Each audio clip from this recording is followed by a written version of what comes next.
Pakar roket NATO dalang pembantaian 28.000 warga sipil Ukraina.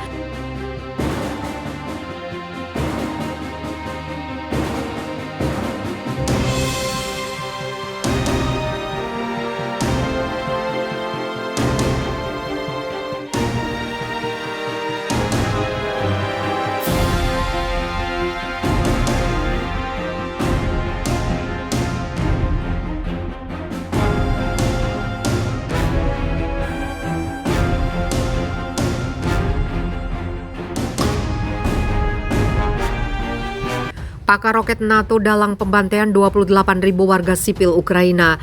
Puluhan ribu warga sipil Ukraina tewas dalam perang meletus di negara pecahan Uni Soviet selama hampir 5 bulan invasi berlangsung. Rusia terus membantah tuduhan yang dialamatkan oleh Ukraina dan sekutunya dari Pakta Pertahanan Atlantik Utara atau NATO. Dilansir Viva Militer dari kantor berita Ukraina, Interfax Ukraine, jumlah warga sipil yang tewas mencapai 28.081 orang. Jumlah tersebut dihimpun Ukraina periode 24 Februari sampai 7 Juli. Di bawah kepemimpinan Presiden Volodymyr Zelensky, Ukraina kerap menuduh jika pasukan angkatan bersenjata Rusia telah melakukan lusinan kejahatan perang. Pernyataan Zelensky bahkan diamini oleh para pemimpin negara-negara barat yang tergabung dalam NATO. Yang terbaru, Menteri Luar Negeri Rusia Sergei Lavrov kembali mematahkan gelombang tuduhan tersebut. Lavrov malah membalikkan tuduhan kepada para sejumlah pakar militer NATO yang diyakininya berada di balik pembantaian puluhan ribu warga sipil Ukraina. Lavrov menyebut jika warga sipil Ukraina sengaja dikorbankan untuk memperburuk wajah Rusia di mata internasional. Di satu sisi, skenario ini dikatakan Lavrov adalah siasat Ukraina dan NATO untuk menutupi kekalahan perang. Instruktur dan para ahli peluncur roket ganda NATO tampaknya sudah mengarahkan tindakan angkatan bersenjata Ukraina dan batalion nasional di lapangan, ujar Lavrov dikutip Viva Militer dari Sputnik. Kalah di medan perang, rezim Ukraina dan pendukung baratnya tidak merasakan hina untuk melakukan dramatisasi berdarah untuk menjelekkan negara kami di mata publik internasional. Pernyataan yang memberatkan Ukraina ini bukan yang pertama kali. Pekan lalu, Kepala Administrasi Distrik Melitopol, Oblast Provinsi Zaporizhia, Andriy Syuta, dikabarkan jadi target pembunuhan yang dirancang oleh Ukraina sendiri.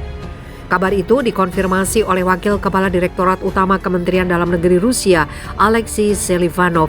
Rezim Ukraina merencanakan untuk membunuh Kepala Administrasi Distrik Melitopol, Andriy Syuta, tadi malam. Untungnya dia aman dan bisa melanjutkan pekerjaannya meskipun ada ancaman dari Ukraina. Kesaksian juga muncul dari mantan anggota pasukan operasi khusus militer Ukraina, Vitali Rostetsky, dari balik jeruji penjara militer Rusia. Rostetsky membenarkan jika Zelensky telah memberikan perintah langsung untuk melakukan aksi teror kepada warga sipil Ukraina. Kurator saya pernah mengatakan bahwa pekerjaan dan kegiatan kami berada di bawah kendali Kiev. Hasilnya dilaporkan langsung ke Zelensky, kata Rostetsky.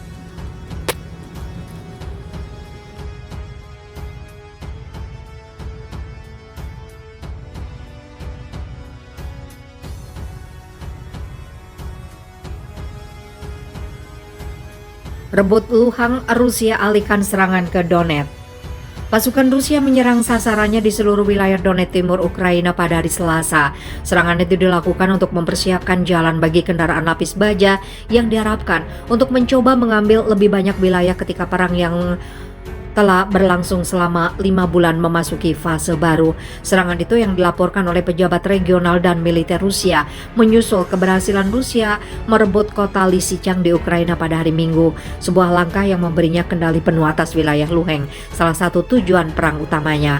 Mengambil kendali penuh atas Donetsk, wilayah tetangga di Donbas bagian timur, industri Ukraina yang telah menjadi panggung pertempuran terbesar di Eropa selama beberapa generasi, adalah tujuan lain dari apa yang disebut Moskow sebagai operasi militer khusus. Pasukan Ukraina yang mundur dari Lysychansk pada akhir pekan mengambil garis pertahanan di daerah Donetsk pada hari Selasa, menurut Serhiy Gadai, gubernur wilayah Luhansk. Pasukan Ukraina melawan upaya Rusia untuk maju menuju Sloviansk, kata juru bicara Kementerian Pertahanan Ukraina, sebagai gambaran tentang apa yang kemungkinan akan terus terjadi dalam beberapa minggu mendatang.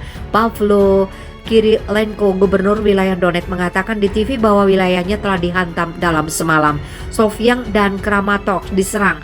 Mereka sekarang juga menjadi garis utama penyerangan musuh. Tidak ada tempat yang aman tanpa penembakan di wilayah Donetsk, imbuhnya seperti dikutip dari Reuters. Polisi di Sloviansk mengatakan seorang wanita telah tewas dan sedikitnya 3 orang lainnya terluka oleh serangan Rusia di pasar di sana. Reuters tidak dapat segera memverifikasi laporan tersebut secara independen. Seorang reporter Reuters di tempat kejadian melihat asap kuning mengepul dari toko perlengkapan mobil dan kobaran api melalap deretan kios pasar saat petugas pemadam kebakaran berusaha memadamkan api. Vadim Iak, wali kota Sloviansk, menulis di Facebook bahwa pusat dan utara kota itu telah ditembaki. Semua orang tetap di tempat penampungan. Sementara itu Kementerian Pertahanan Rusia yang mengatakan tidak menargetkan daerah pemukiman mengatakan telah menggunakan senjata presisi tinggi untuk menghancurkan pusat komando dan artileri di wilayah Donetsk, di mana Ukraina masih menguasai sejumlah kota besar. Presiden Vladimir Putin telah mengatakan kepada pasukan yang terlibat dalam penaklukan Luhansk yang juga akan menjadi bagian dari setiap upaya untuk merebut kota di Donetsk untuk beristirahat dan memulihkan kesiapan militer mereka. Sementara unit di bagian lain Ukraina terus berperang. Kedua belah pihak menderita banyak korban dalam pertempuran untuk Luhansk, terutama selama pengepungan kota kembar Lysychansk dan Severodonetsk. Keduanya dibiarkan hancur. Seorang reporter Reuters yang mengunjungi Lysychansk pada hari Senin menemukan kehancuran yang meluas dan beberapa penduduk di kota yang pernah menjadi rumah bagi hampir 100.000 orang. Sebuah mobil polisi yang penuh dengan peluru termasuk dari benda yang ditinggalkan, gedung-gedung pemerintah lokal yang hangus terbakar, dan kubah emas gereja ortodok. Sejak awal konflik, Rusia telah menuntut agar Ukraina menyerahkan Luhansk dan Donetsk kepada kelompok separatis yang didukung Moskow yang telah mendeklarasikan kemerdekaan mereka. Sementara itu, penasihat Presiden Ukraina Volodymyr Zelensky, Oleksiy Arestovych, mengatakan Rusia membutuhkan waktu 90 hari membayar mahal untuk 2 kota berukuran sedang yang berhasil mereka rebut. Ini adalah kemenangan terakhir bagi Rusia di wilayah Ukraina, kata Arestovych dalam sebuah video yang diposting online. Dia mengatakan selain pertempuran untuk Donetsk, Ukraina berharap untuk melancarkan serangan balasan di selatan negara itu. Rusia mungkin berjuang untuk mengarahkan kembali pasukannya di sana, dengan 60% dari mereka sekarang terkonsentrasi di timur. Tidak ada lagi kekuatan yang bisa didatangkan dari Rusia. Mereka membayar mahal untuk Severodonetsk dan Lysychansk.